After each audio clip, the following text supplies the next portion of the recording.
我是吴崇德，我是花莲客家人。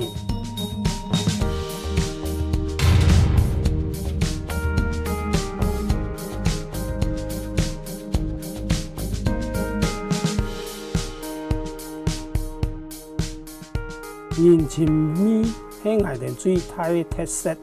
早年全台含有幾台行通郵局，因為生意無好，漸漸裁撤脱。你也轉到玉里鎮河東地區，也受過亂世異動，含有行通郵局。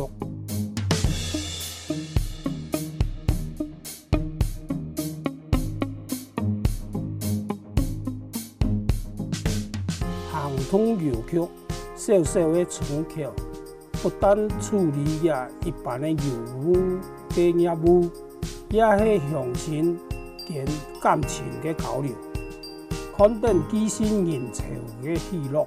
但係還係堅守我嘅條路，只求問心無愧，繼續用熱忱為河東嘅鄉親來服務。